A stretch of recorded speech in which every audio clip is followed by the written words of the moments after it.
ইমানের পথে অবিচল থেকে আমার মরণ যেন হয়। ইমানের পথে অবিচল থেকে আমার মরণ যেন হয়।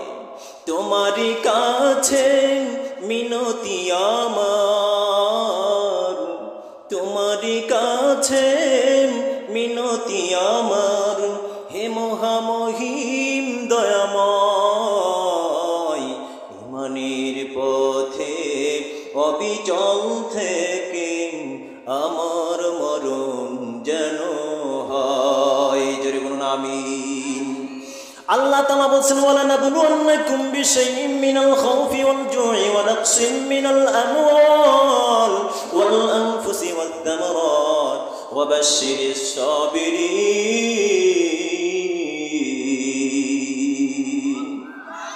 আল্লাহ তাআলা ডাক দিয়ে বলছেন, বান্দা যখন ইমানের উপরে অটুট থাকার জন্য চেষ্টা করবি, আমার পক্ষ থেকে পরীক্ষা আছে না নাই? আল্লাহ তাআলা বলছেন ইমানদারদের জন্য আমি পরীক্ষা নিব, যাচাই আর বাছাই করব, তারপরে জান্নাতে যাওয়ার জন্য ব্যবস্থা। ইমানদারদের জন্য আমি পরীক্ষা নিব ভয় দিয়ে, ত্রাস দিয়ে, ভয় ভীতি দিয়ে। যখন কোনো ব্যক্তি ইসলামী কোনো পথে অটুট থাকার জন্য চেষ্টা করে, ইসলামী দল করার চেষ্টা করে, আল্লাহর খুশি করার জন্য, কার খুশি করার জন্য? আল্লাহকে খুশি করার জন্য। ও বন্ধু, ইসলামের শত্রুদের পক্ষ থেকে তাদের ভয়ভীতি আছে না নাই? আল্লাহ তাআলা বলছেন ভয়ভীতি দিকে ইমানি পরীক্ষা নিব, ওয়াল জু'i এবং অভাব অনটন দিয়ে, ওয়া নাকসিম মিনাল আমওয়ালি ওয়াল আনফুসি ওয়াত তামারাত ওয়া বাশশিরিস সাবিরিন। আল্লাহ সুবহানাহু ওয়া তাআলা ও মুসলমান ফসলের ক্ষয়ক্ষতি দিয়ে ইমানি পরীক্ষা আছে না নাই? এরপরে জীবনহানি দিয়ে ইসলামে টিকে থাকার জন্য, ইমানের উপরে টিকে থাকার জন্য, নিজের জীবনকে বিলীন করে দেওয়ার জন্য ইমানদাররা প্রস্তুত আছে, ঠিক না? গত 18 তারিখের সংবাদ আপনারা জানেন, ফরিদপুরের মধুখালী এলাকায় জানা আছে, হাই হাই ও মুসলমান, 2 জন মিস্ত্রি কাজ করছিল, একই মায়ের কোলের সন্তান। শুনছেন কিনা ঘটনা? একই মায়ের কলিজার টুকরা। পার্শ্ববর্তী হিন্দু ভাইদের এই মন্দিরের ভিতরে কে বা কারা আগুন দিয়েছে আমরা আন্তরিকভাবে কামনা করি। যারা এই ষড়যন্ত্র করেছে তাদের অবশ্যই শাস্তি কামনা করি, যারা বলুন ঠিক কিনা?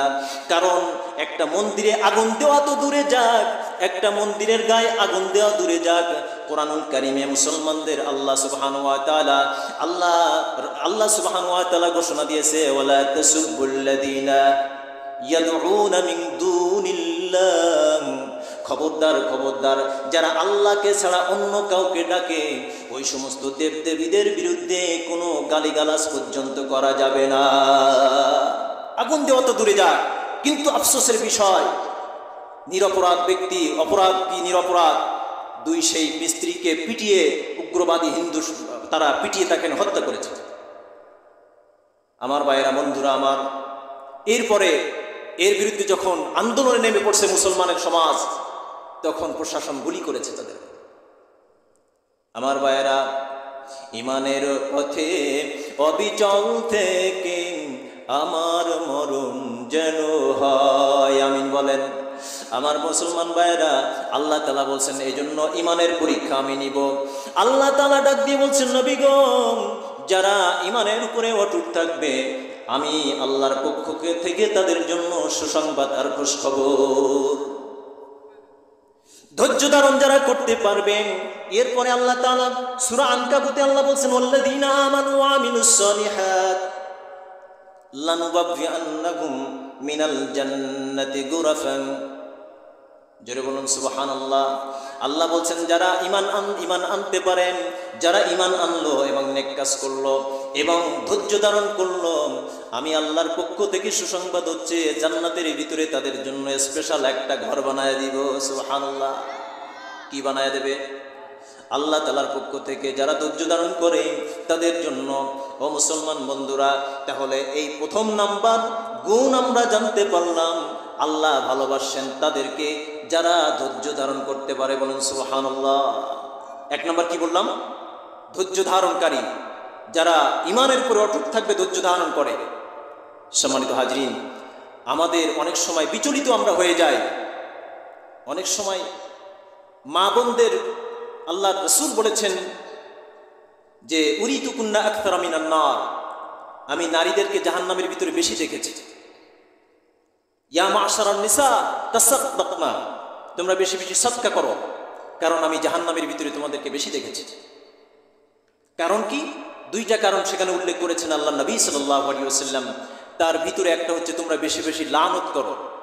অনেক সময় মা বোনেরা বাচ্চাদের উপরে অধৈর্য হয়ে এমন লানত করতে দ্বিধাবোধ করে না, বাচ্চাদের বলে যদি মরতে পারিস না, ঠিক না, এভাবে জবান থেকে বেরিয়ে যায়।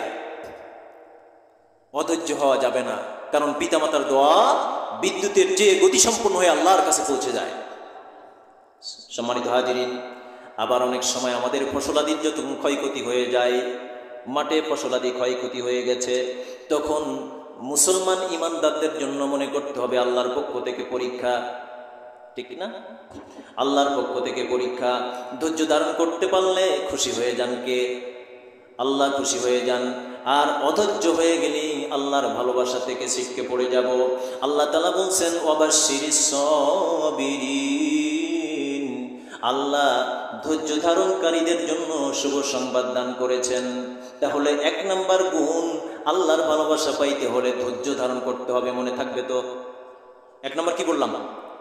ধৈর্য ধরতে হবে, সবর অর্জন করতে হবে। ভাইয়েরা আমার, বন্ধুরা আমার, এরপরে সূরা আলে ইমরান 159 নম্বর আয়াতে আল্লাহ তাআলা বলছেন ফাবিমা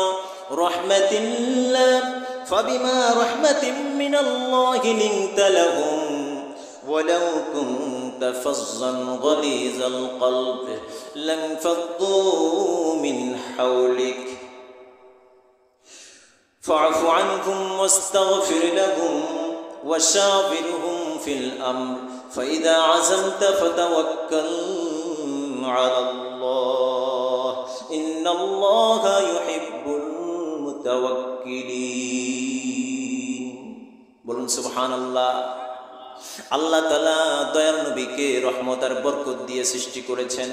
আল্লাহ বলছেন ওয়ামা আরসালনাকা ইল্লা রাহমাতাল লিল আলামিন, ও নবী গো, তোমাকে আমি রহমত দিয়ে সৃষ্টি করেছি, রহমত দিয়ে পাঠিয়েছি, तमाम বিশ্বের জন্য রহমত স্বরূপ তোমাকে আমি পাঠিয়েছি। বলুন সুবহানাল্লাহ বলেন। আমার নবী কিসের নবী? রহমতের নবী। কিসের নবী? রহমতের নবী, করুণার নবী। আল্লাহ বলছেন নবী গো, তোমাকে যদি রহমত না দিতাম তাহলে তোমার মনটা কোমল হতো না, দয়াদ্র হতো না। ও নবী, আমার রহমত দিয়ে তোমার হৃদয়টা কোমল হয়ে গিয়েছে। যদি রূঢ়ভাষী হতেন আপনি, আর যদি কঠোর হৃদয়ের অধিকারী হতেন, তাহলে আপনার পাশ থেকে মানুষগুলো বিচ্ছিন্ন হয়ে দূরে চলে যেত। কোথায় চলে যেত? দূরে চলে যেত। বুঝে থাকলে বলুন তো, ইসলামের এত বিজয় জয় জয়কার তরবারির মাধ্যমে হয়েছে নাকি ভালোবাসা দিয়ে হয়েছে? বলেন। ইসলামের যে এত বিস্তৃতি, এত জয়, এত বিজয় তাম পৃথিবীব্যাপী, এটা কি জিহাদ করে অস্ত্র দিয়ে হয়েছে নাকি সুন্দর আচরণ দিয়ে হয়েছে? ঠিক না? সম্মানিত হাজির, ভাইয়েরা আমার, বন্ধুরা আমার, এমনকি আমরা জানি ইসলামের নবী, রহমতের নবী মুহাম্মদুর রাসূলুল্লাহ সাল্লাল্লাহু আলাইহি ওয়াসাল্লামকে পরীক্ষা করার জন্য কাফির মুশরিক ইহুদিরা পর্যন্ত এসে মসজিদের ভিতরে পেশাব পর্যন্ত করে দিয়েছে, ঠিক কিনা? আল্লাহর নবীর সাহাবীরা ক্ষিপ্ত হয়ে গিয়েছেন, মারমুখী হয়ে গিয়েছেন। রহমতের নবী ডাক দিয়ে বলছেন শান্ত হও, শান্ত হও, আমি দেখছি, ঠিক না? দয়ার নবী, আল্লাহর নবী গো, আপনি আমার জীবনের জীবন। ভাইরা আমার, বন্ধুরা আমার, আল্লাহ তাআলা ডাক দিয়ে বলছেন নবী, রহমতের ভরপুর যদি আমি না করে দিতাম, আর যদি কঠোর হৃদয়ের অধিকারী আপনি হতেন, আপনার পাশ থেকে মানুষগণ বিচ্ছিন্ন হয়ে চলে যেত।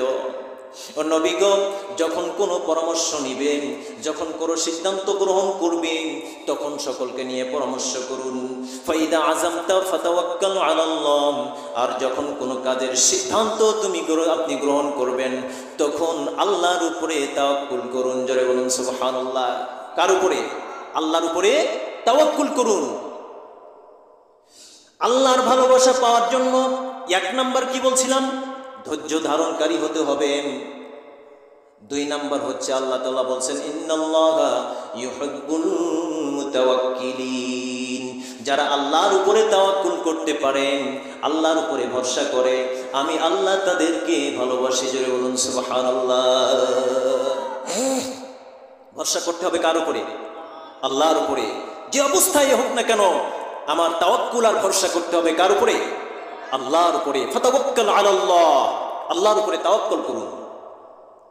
আল্লাহ তাআলা বলছেন ওয়া মান ইয়াতাওয়াক্কাল আলাল্লাহি ফাহুয়া হাসবুহু, যে ব্যক্তি আল্লাহর উপরে তাওয়াক্কুল করে আমি আল্লাহ তার জন্য যথেষ্ট হয়ে যাই। বলুন সুবহানাল্লাহ। কারো ভরসা করিস নে তুই, এক আল্লাহর ভরসা কর।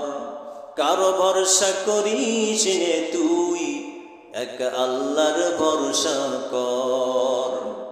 আল্লাহ যদি সহায় থাকে কিসের ভাবনা, কিসের ডর মন। কারো ভরসা করিস নে তুই, এক আল্লাহর ভরসা কর। জোরে বলুন সুবহানাল্লাহ। ভরসা করতে হবে কার উপরে? আল্লাহর উপরে ভরসা করলে আল্লাহ হেফাজতকারী হবেন কে? আল্লাহ সুবহানাহু ওয়া তাআলা। যখন বাড়ি থেকে আমরা বের হই আমরা বলি বিসমিল্লাহি তাওয়াক্কালতু আলাল্লাহ, ঠিক না? আমি আল্লাহর উপরে ভরসা করে বের হলাম। আল্লাহ বলছেন ওয়া মান ইয়াতাওয়াক্কাল আলাল্লাহি ফাহুয়া হাসবুহু, আর যে আমার উপরে ভরসা করে বের হয় আমি আল্লাহ তার জন্য হেফাজতের মালিক হয়ে যাই। আমার সন্তানকে যখন মাদ্রাসায় দিতে আর স্কুলে যেতেন, যে বিদ্যালয়ে পাঠানোর জন্য যখন বের করে দিলাম, মাথায় হাত দিয়ে বললাম ফি আমানিল্লাহ ওয়া তাওয়াক্কালতু বিসমিল্লাহি তাওয়াক্কালতু আলাল্লাহ, আল্লাহর আমানতে তোমাকে ছেড়ে দিলাম, আল্লাহর উপরে ভরসা করে তোমার ছেড়ে দিলাম। ও বন্ধুগণ, ওই সন্তান যেখানে যাক না কেন আমার আল্লাহর ভাষা অনুযায়ী বুঝলাম আল্লাহর হেফাজতের মধ্যে থাকবে। ওয়া মান ইয়াতাওয়াক্কাল আলাল্লাহি ফাহুয়া হাসবুহু। ভাইরা আমার, বন্ধুরা আমার, সেদিন একটা হাদিস দেখছিলাম হযরত আনাস রাদিয়াল্লাহু আনহু থেকে বর্ণিত। একজন সাহাবী নারতাম আবু মিআলাক, নামটা কি? আবু মিআলাক, আর মনে থাকবে তো? এই সাহাবী বাইরের শহরে যেত ব্যবসা করার জন্য মাল সামানা নিয়ে, কিন্তু কোনো কাফেলার সাথে যেতেন না, একাকী যেতেন। অন্য সাহাবীরা ডাক দিয়ে বলে আবু মিআলাক রে, একাকী তুমি যে যাও, ডাকাতের কবলে যখন পড়বা তখন বুঝতে পারবা সব জিনিস কি করবে? ছিনতাই করে নিবে। তখন আবু মিআলাক বলছেন আমি আল্লাহর উপরে ভরসা করি, আমার আল্লাহ হেফাজতের জন্য যথেষ্ট। সুবহানাল্লাহ। বন্ধুরা আমার, ভাইয়েরা আমার, এই আবু মিআলাক রাদিয়াল্লাহু তাআলা আনহু এমন একদিন মরুভূমি অঞ্চল দিয়ে ব্যবসার জন্য যখন মাল সামানা নিয়ে যাচ্ছেন, একা নাকি সাথে কেউ আছে? আল্লাহ ছাড়া আর কেউ আছে? উনি একাকী যেতেন। আল্লাহর নবীর সাহাবী হযরতে আবু মিআলাক রাদিয়াল্লাহু তাআলা আনহু একাকী যখন যাচ্ছেন, একজন ডাকাত এসে তাকে বলছে যা মা মাক ফা ইন্নী কাতিলুক, তোমার কাছে যা আছে দিয়া দাও, আমি নইলে তোমাকে শেষ করে দিব। কাকে বলছে? সাহাবীকে বলছেন যা আছে দিয়া দাও। তখন বলছেন তুমি সব নিয়ে নাও, কিন্তু আমাকে মেরো না, আমাকে মেরো না। ডাকাত সব কিছু ছিনতাই করে নিয়ে নেওয়ার পরই বলতেছেন দোস্ত, আমার জীবনে বহু ডাকাতি আমি করেছি, অনেকের মাল সামানা আমি ছিনতাই করে গ্রহণ করেছি, কিন্তু আমার ডাকাতের একটা স্বভাব হলো আমি মাল সম্পত্তি সব গ্রহণ করে নিয়ে নিই, কিন্তু ওই মালের মালিককে জীবন্ত আমি ফেরত দিই না।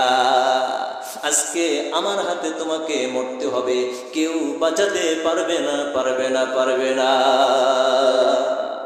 আল্লাহর নবীর সাহাবী আবু মিআলাক ভরসা কার উপরে? আল্লাহর উপরে ভরসা করছে, তাওয়াক্কুল করছেন আল্লাহর উপরে, আর শুধু মনে করছেন ওয়া মান ইয়াতাওয়াক্কাল আলাল্লাহি ফাহুয়া হাসবুহু, মালিক গো তোমার উপরে ভরসা করলে তুমি ঘোষণা দিয়েছো তুমি হেফাজত করবা তাকে। ডাকাত রে, তুমি তো আমাকে হত্যা করবা বুঝতে পেরেছি, কিন্তু আমার শেষ একটা নিবেদন তুমি রাখবা কিনা? কে বলতেছে কথা? বুঝতেছেন কে বলছেন কথা? সাহাবী বলছেন, আবু মিআলাক বলছে, ডাকাত রে আমার শেষ নিবেদন রয়েছে। এই কথা বলার পরে ডাকাত বলছে, শেষ নিবেদন তোমার কি? বলো বলো, তোমার কি খায়েশ রয়েছে, তোমার কি ইচ্ছে রয়েছে, তোমার কি অভিপ্রায় রয়েছে?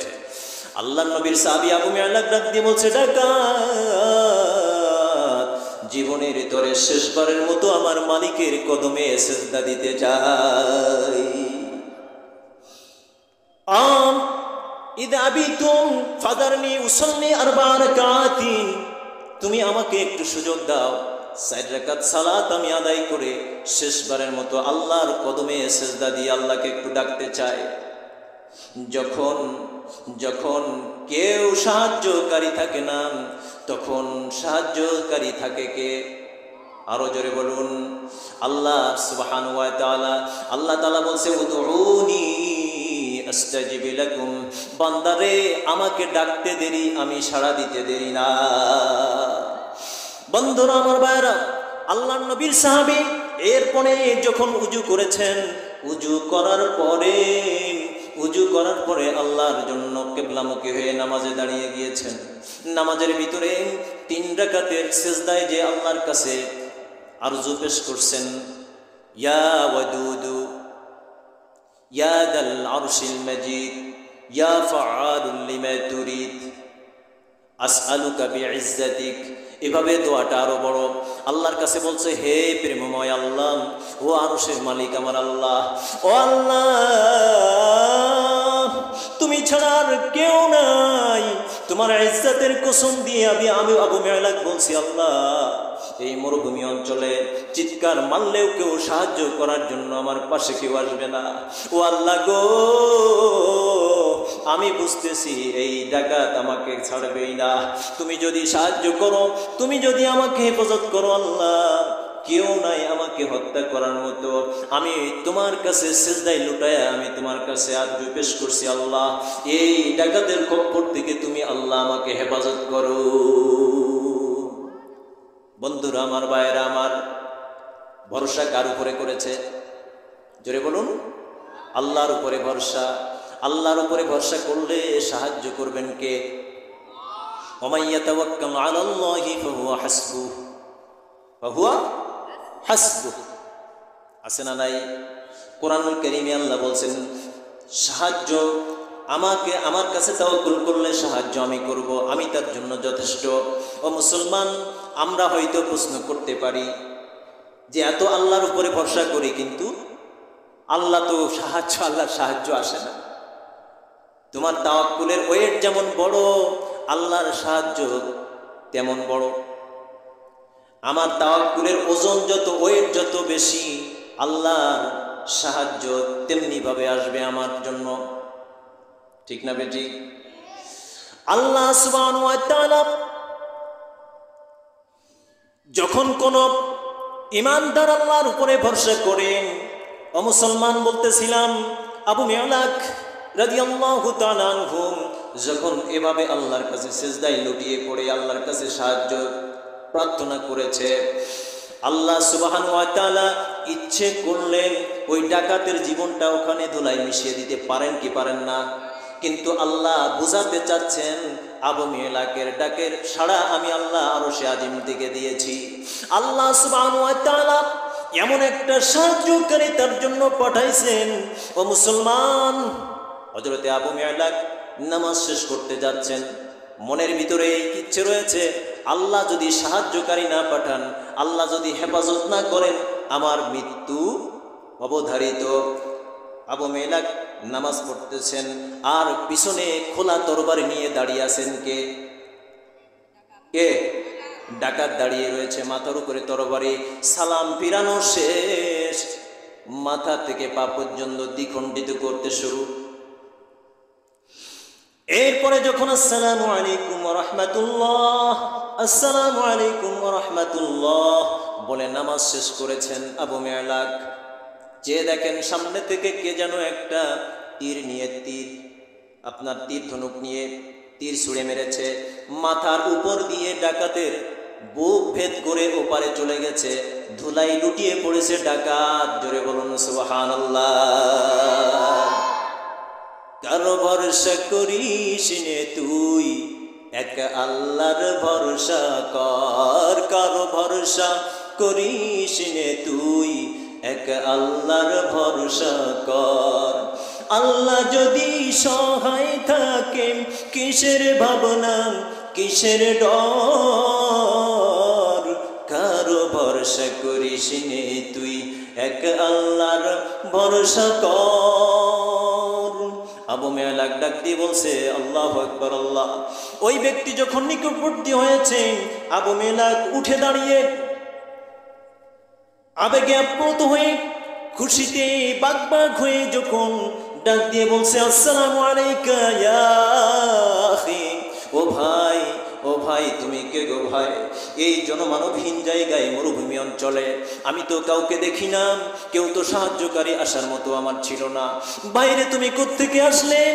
তুমি যদি না আসতেন আর এই তীর যদি না ছুটতি, তাহলে ডাকাত তো আমার জীবনটা হত্যা করে দিত। ভাই গো তুমি কে? এমন উপকার তুমি আমার জন্য করেছো, আমি তোমার পরিচয় জানতে চাই, আমাকে জানাও। কোথায় তোমার বাড়ি? কোত্থেকে তুমি আসছো? আমাকে একটু জানাও।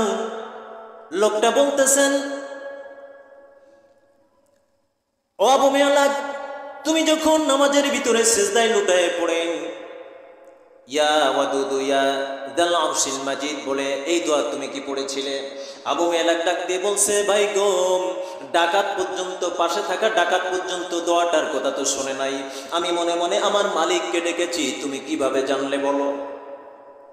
লাগান্তক লোকটা বলতেছে ভাই গো, ও আবু মেলাক, তুমি মনে করছো আমি কোনো মানুষ?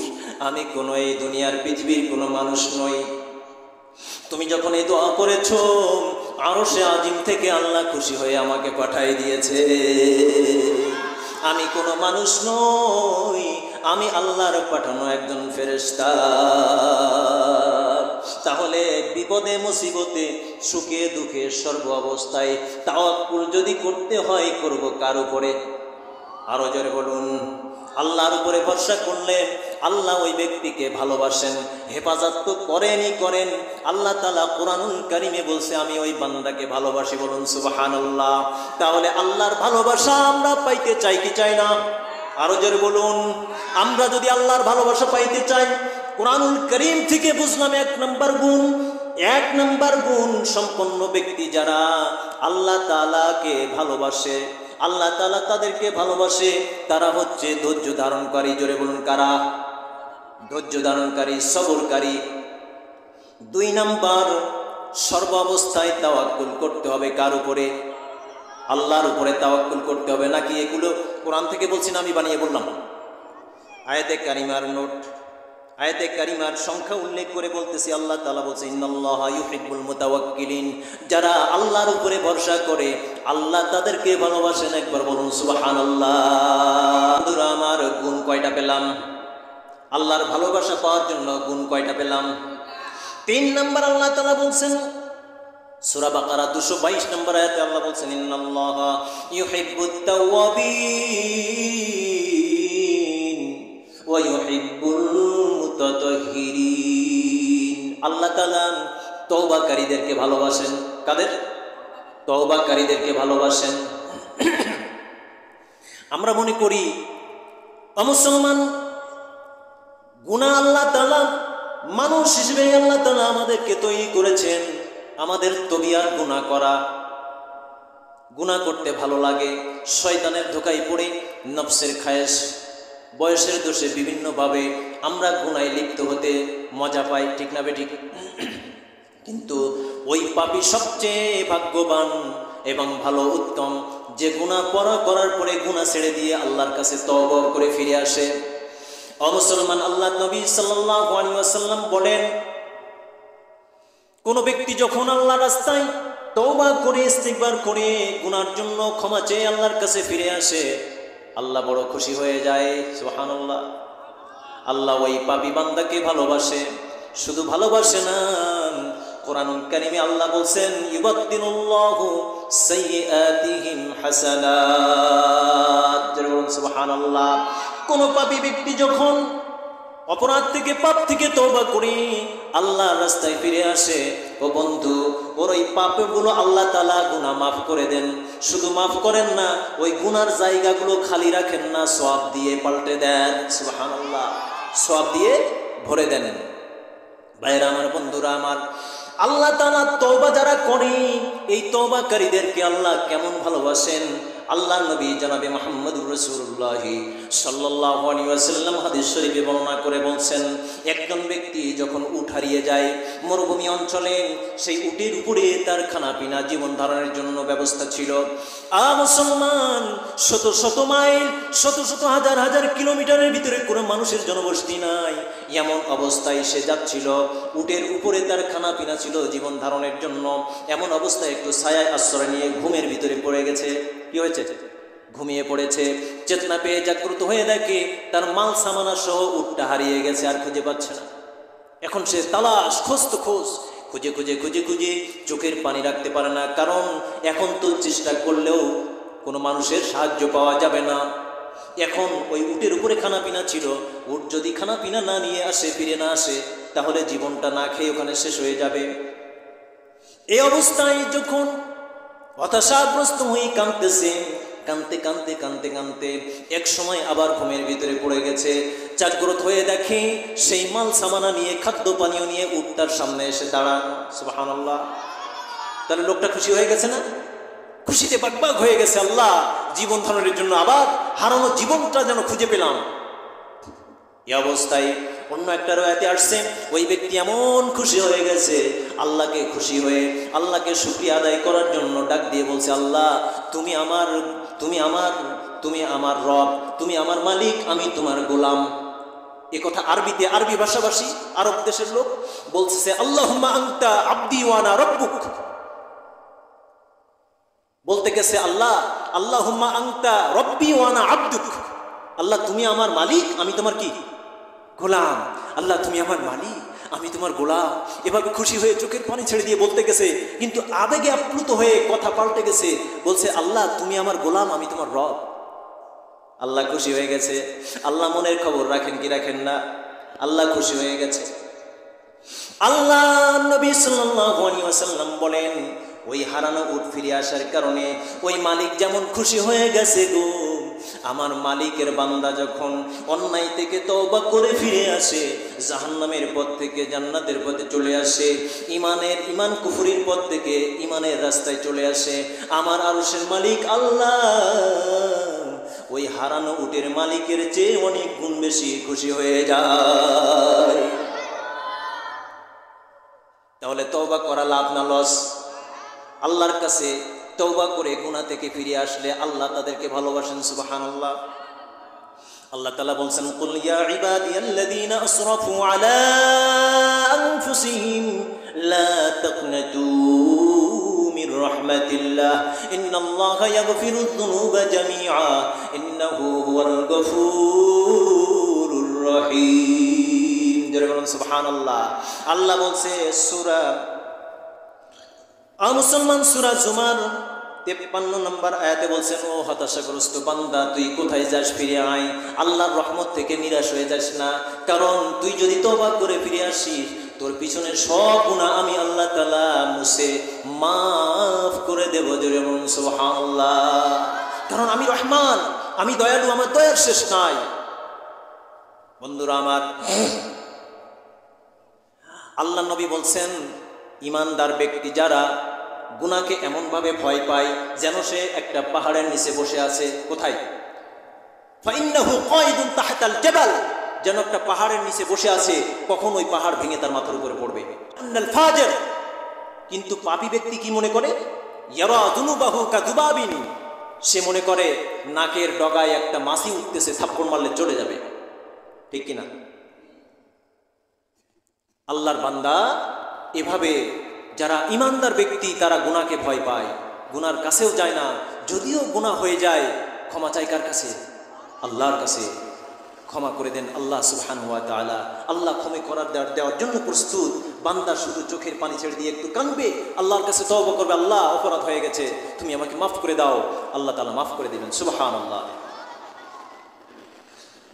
ভাইয়েরা আমার, বন্ধুরা আমার, এরপরে আল্লাহ তাআলা বলছেন আল্লাহু ইউহিব্বুল মুত্তাহিরিন। সুবহানাল্লাহ বলেন। তাহলে আজকে আলোচনা থেকে, কোরআনুল কারীম থেকে জানলাম, আল্লাহর ভালোবাসা যদি পাইতে চাই, আল্লাহর ভালোবাসা আমরা পাইতে চাই কি চাই না?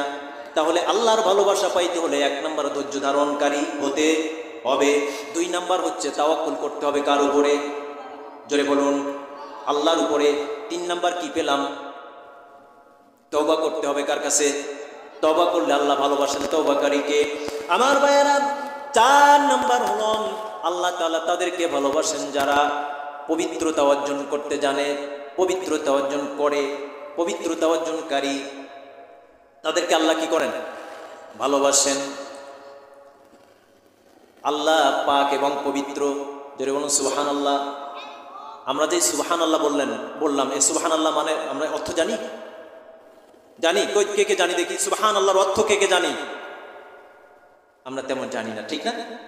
আমরা সুবহানাল্লাহ বলি, সুবহানাল্লাহর অর্থ হচ্ছে আল্লাহ, আমি ঘোষণা দিচ্ছি, আল্লাহ, আমি আল্লাহর পবিত্রতার ঘোষণা দিচ্ছি। সুবহানাল্লাহ বলেন। আজকে এতটুকু মুখস্থ থাকবে তো? আমরা যে সুবহানাল্লাহ বলি, সুবহানাল্লাহর অর্থ হচ্ছে আমি আল্লাহর পবিত্রতার বর্ণনা করছি, আমি আল্লাহর পবিত্রতার বর্ণনা করতেছি। আমরা যখন নামাজের ভিতরে দাঁড়াই, দোয়া মানে সানা পড়ি সুবহানাকাল্লাহুম্মা, মানে হচ্ছে হে আল্লাহ তোমার পবিত্রতা ঘোষণা করছি। আমরা যখন রুকুতে যাই বলি সুবহানা রাব্বিয়াল আযীম, আমি আমার মহান রবের পবিত্রতার ঘোষণা করছি। মনে থাকবে? আরে আমরা সুবহানাল্লাহ বলি কিনা? না বুঝলেও সওয়াব, বলুন সুবহানাল্লাহ। তাহলে অর্থটা জানার দরকার আছে না নাই? আল্লাহ সুবহানাল্লাহ মানে হচ্ছে আমি আল্লাহর পবিত্রতার বর্ণনা করছি। আবার সিজদায় যাওয়ার পরে বলি সুবহানা রাব্বিয়াল আলা, একই অর্থ, আমি সুমহান আল্লাহর পবিত্রতা ঘোষণা করছি। মনে থাকবে? তাহলে আল্লাহ পাক না পবিত্র? দুটোই। আল্লাহ পবিত্র না? আল্লাহ পবিত্র নাপাকি থেকে, আল্লাহ পবিত্র শিরিক থেকে, আল্লাহ পবিত্র দোষ ত্রুটি থেকে। সুবহানাল্লাহ। মুসলমান, এই আল্লাহর পবিত্র, এই পবিত্র বুঝে থাকলে বলুন তো এটা কার কালাম? আরো জোরে বলুন। কালাম মানে কথা, কালামুল্লাহ বলি মানে আল্লাহর কথা। আল্লাহ আলিফ লাম মিম থেকে শুরু করে আলহামদুলিল্লাহ সূরা বিসমিল্লাহ থেকে শুরু করে নাসের সিন পর্যন্ত গোটা কোরআনুল কারীম কার কথা? আরো জোরে বলুন। আল্লাহর কথা। আল্লাহ পাক না নাপাক? সুবহানাল্লাহ। আল্লাহর কথা পাক না নাপাক? এই কোরআন পবিত্র বলি না, মহাপবিত্র গ্রন্থ আল কোরআনুল কারীম। মুসলমান, আল্লাহ তাআলা বলছেন ইন্নাহু লাকুরআনুন কারীম ফি কিতাবিম মাকনুন লা ইয়ামাসসুহু ইল্লাল মুতাহহারুন। এটা কোরআনুল কারীম, এই কোরআনে এসেছে আল্লাহর পক্ষ থেকে, সুতরাং কোনো পবিত্রতা অর্জনকারী ছাড়া কোরআনে স্পর্শ করা। কোরআন আমরা ধরতে গেলে উযু পবিত্রতা লাগে কি লাগে না? আর আওয়াজ দিয়ে বলুন। আল্লাহ বলছে লা ইয়ামাসসুহু ইল্লাল মুতাহহারুন, পবিত্রতা অর্জন ছাড়া কোরআন স্পর্শ করা যাবে না। তাহলে আল্লাহ পবিত্র, আল্লাহর বাণী পবিত্র, এই পবিত্র কালামুল্লাহ পড়তে, স্পর্শ করতে পবিত্রতা অর্জন করা লাগে কি লাগে না? তাহলে আল্লাহ তাআলা পবিত্রতা অর্জনকারীদেরকে ভালোবাসেন। এরপরে লক্ষ্য করুন, আমরা যখন আল্লাহ তাআলা বলছেন ইয়া আইয়ুহাল্লাযীনা আমানু ইযা কুমতুম ইলাস সালাতি ফাগসিলু ওয়ুজুহাকুম ওয়া আইদিয়াকুম ইলাল মারাফিক ওয়ামসাহু বিরুসিকুম ওয়া আরজুলাকুম ইলাল কা'বাইন ওয়া ইন কুনতুম জুনুবান ফাত্তাহহারু। জোরে বলুন সুবহানাল্লাহ। বান্দারে যখন নামাজে দাঁড়াইবে তখন ওযু করে লও। সুবহানাল্লাহ বলেন। আমরা যখন নামাজে দাঁড়াই তখন ওযু ছাড়া দাঁড়াই না, ওযু করে দাঁড়াই। আল্লাহ বলছে ওয়া ইন কুনতুম জুনুবান, যদি নাপাকি বড় নাপাকি থাকে তাহলে পবিত্রতা অর্জন করে আয়। আল্লাহ বলছে নামাজ যখন আসবে তখন ওযু করে, ওযু করার কথা বলেছেন সেখানে, এবং পবিত্রতা অর্জনের কথা বলেছেন। আমরা নামাজের জন্য বাইরে শর্ত আছে না নাই? কাপড় পাক, আর কি পাক? শরীর পাক, জায়গা পাক, ঠিক না? তাহলে পাক পবিত্র হওয়া লাগবে কি লাগবে না? আল্লাহ তাআলা বলছেন ইন্নাল্লাহা ইউহিব্বুত তাওয়াবিন ওয়া ইউহিব্বুল মুতাতাহহিরিন। আমার নবীজি সাল্লাল্লাহু আলাইহি ওয়াসাল্লাম যখন গোসল করে উঠতেন, ওযু করে উঠতেন, একটা দোয়া পড়তেন। এই দোয়াটা আল্লাহুম্মা জাআলনি মিনাত তাওয়াবিন ওয়া জাআলনি মিনাল মুতাতাহহিরিন। আল্লাহ তুমি আমাকে তওবাকারী হিসেবে কবুল করো এবং পবিত্রতা অর্জনকারী হিসেবে মঞ্জুর করো। সুবহানাল্লাহ। তাহলে আল্লাহর ভালোবাসা পাইতে হলে 4 নাম্বার শর্ত হচ্ছে কি? পবিত্রতা অর্জন করতে কি করতে হবে?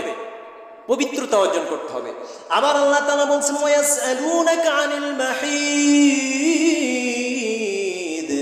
কুল হুয়া আযা ফা'তাজিলুন নিসা ফিল মাহিদ। ও নবী, স্বামী স্ত্রী নারীদের মাসে মাসে একটা অসুস্থ আছে না নাই? অসুস্থতা আছে না? হায়েজের অবস্থা আছে, ঋতুস্রাবের ব্যবস্থা আছে। আল্লাহ নবী সাল্লাল্লাহু আলাইহি ওয়াসাল্লামের কাছে আল্লাহ নাজিল করছেন, নবী গো, এই নারীদের স্ত্রীদের অসুস্থতা, হায়েজের কথা, ঋতুস্রাবের ব্যাপারে আপনাকে প্রশ্ন করে, আপনি বলুন ফা'তাজিলুন নিসা হাত্তা ইয়াতহুরনা। যতক্ষণ পর্যন্ত পবিত্রতা অর্জন না করবে ততক্ষণ পর্যন্ত তাদের দৈহিক মিলনে যাওয়া যাবে। এমন নাদান আছে যারা এই অবস্থাতেও নিকটে যায়, আছে না? না, এরকম হতে পারে। আল্লাহ তাআলা এখান থেকে জানতে হবে, আল্লাহ তাআলা বলছেন এই অবস্থায় তাদের সাথে মিলন করা যাবে না। আল্লাহ তাআলা বলছেন ওয়া ইউহিব্বুল মুতাতাহহিরিন। আল্লাহ তাআলা তাদেরকে ভালোবাসেন যারা পবিত্র এবং পবিত্রতা অর্জন করে। সুবহানাল্লাহ। ভাইয়েরা আমার, বন্ধুরা আমার, এভাবে অনেক আয়াতে কারিমা সংকলন করেছি যে আয়াতগুলোর ভিতরে আল্লাহ তাআলা বলছেন আল্লাহ তাদেরকে ভালোবাসেন। আল্লাহু ইউহিব্বুস সাবিরিন ইন্নাল্লাহা ইউহিব্বুত তাওয়াবিন আল্লাহু ইউহিব্বুত তাওয়াবিন ইন্নাল্লাহা ইউহিব্বুল মুতাওয়াক্কিলিন। আল্লাহর ভালোবাসা পাইতে হলে এই গুণগুলো আমাদেরকে অর্জন করতে হবে। এরপরে আল্লাহ তাআলা বলতেছেন কুল ইন কুনতুম তুহিব্বুনাল্লাহা ফাত্তাবিউনি ইউহিব্বুকুমুল্লাহ। কোন মুসলমান, আমরা আমাদের নবীকে ভালোবাসি কি বাসি না? বাসি না মনে হয়? একটু আওয়াজ দিয়ে বলুন ভালোবাসি। আলহামদুলিল্লাহ। শুধু ভালোবাসলে হবে না, আল্লাহ তাআলা বলছেন ফাত্তাবিউনি ইউহিব্বুকুমুল্লাহ। ভালো তো বাসতে হবে আর অনুসরণ তাকে করতে হবে, অনুকরণ করতে হবে। আল্লাহর নবী কেমন ছিলেন, আল্লাহর নবী কিভাবে চলতেন, আল্লাহর নবী কিভাবে ঘুমাতেন, আল্লাহর নবী কিভাবে খাইতেন, আল্লাহর নবী কিভাবে সংসার করতেন, আল্লাহর নবী কিভাবে বাজার করতেন, আল্লাহর নবী কিভাবে নামাজ আদায় করতেন, এগুলো শুধু ভালোবাসি ভালোবাসি বললে চলবে না। আল্লাহর নবী যেভাবে চলেছেন, খেয়েছেন, করেছেন, অনুকরণ সেভাবে করতে হবে। তাহলে আল্লাহ তাআলা বলছেন ইউহিব্বুকুমুল্লাহ। ও মুসলমান ইমানদার উম্মতে মুহাম্মাদি রে, যখন তুমি আল্লাহর নবীকে ভালোবাসবে, আল্লাহর নবীকে অনুকরণ অনুসরণ করবে, তখন আমি আরশের মালিক তোমাদেরকেও ভালোবাসবো। বলুন সুবহানাল্লাহ। এখন এক শ্রেণীর মানুষ বেরিয়েছে আহলে কোরআন নাম করে, শুনেছেন কিনা জানি না, যারা বলে আমরা কোরআন ছাড়া আর কিছু মানব না। কথা কিন্তু সুন্দর, মতলব খারাপ। কথা বুঝেন নাই? তারা বলে আমরা কোরআন মানব আর কিছু মানব না। হাই হাই হাই, এই কোরআন তুমি যদি মানতে চাও, মানতে হলে আল্লাহর রাসূলের আনুগত্য করতে হবে, অর্থাৎ সুন্নাহ ইত্তেবা করতে হবে। আল্লাহ তাআলা কোরআনে বলছেন ওয়াতিউল্লাহা ওয়া আতিউর রাসূল। বলুন সুবহানাল্লাহ। আল্লাহকে মানতে হলে নবীকেও মানতে হবে। ভাইরা আমার, বন্ধুরা আমার, আল্লাহ তাআলা বলছেন ইউহিব্বুকুমুল্লাহু ওয়া ইয়াগফির লাকুম যুনুবাকুম। যখন তুমি ও নবী বলে দাও, ঘোষণা দিয়া দাও, তোমরা যদি আমার আনুগত্য করো তাহলে আমার আল্লাহ তোমাদেরকে ভালোবাসবেন। তাহলে ভালোবাসার আরেকটা পয়েন্ট হচ্ছে, আল্লাহর তরফ থেকে ভালোবাসা পাইতে হলে অনুগত্য আনুগত্য করতে হবে কাকে? নবী মুহাম্মদ সাল্লাল্লাহু আলাইহি ওয়াসাল্লাম, তাকে অনুসরণ করতে হবে। আজকাল আমরা পোলাপানরা যখন সেলুনে যে চুল কাটার একটা ডিজাইন আছে না নাই? মুসলমানের বাচ্চা, তুমি মুসলমানের ঘরে জন্মগ্রহণ করেছো, আর যখন জিজ্ঞেস করা হয় তুমি কাকে ভালোবাসো, তখন বলো আমি নবী মুহাম্মদ সাল্লামকে ভালোবাসি। তোমার মতো মিথ্যেবাদী আর এই সমাজে থাকতে পারে না। কারণ তুমি বলছো মুহাম্মদকে ভালোবাসি, আর তুমি চুল কাটতেছো শয়তানদের দেখে দেখে। তাহলে চুল কাটার ভিতরে নবী মুহাম্মাদের অনুসরণ আছে না নাই? আছে। এবং তুমি মনে করছো হ্যাঁ এমন ক্যাপাসিটির চুল যে কাটে, মনে হয় সাথে সাথে জুতো দিয়ে বাড়িয়ে নি, কথা ঠিক না? আবার এক শ্রেণীর যুবক এখন দাড়ি রাখে, খেয়াল করবেন। আমরা অনেক মুরব্বী বাপ মা মনে করে বোধহয় বাচ্চা বোধহয় দাড়ি রেখেছে, ও বোধহয় সুন্নতি দাড়ি রেখেছে। খেয়াল করে দেখবেন দাড়ির স্টাইলটা কেমন। হাই হাই হাই, ও দাড়ি নবী মুহাম্মদ সাল্লাল্লাহু আলাইহি ওয়াসাল্লামের দাড়ি হতে পারে না, ওটা তথাকথিত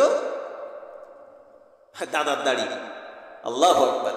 ভাইরা আমার, মুসলমান ভাইরা, আজকে এই তাফসীরুল কোরআন মাহফিল থেকে আমি কিন্তু শুধুমাত্র কোরআনুল কারীম থেকে কয়েকটা আয়াত নিয়ে আসছি। অগণিত এরকম আরো আয়াত রয়েছে আল্লাহর ভালোবাসা পাওয়ার জন্য।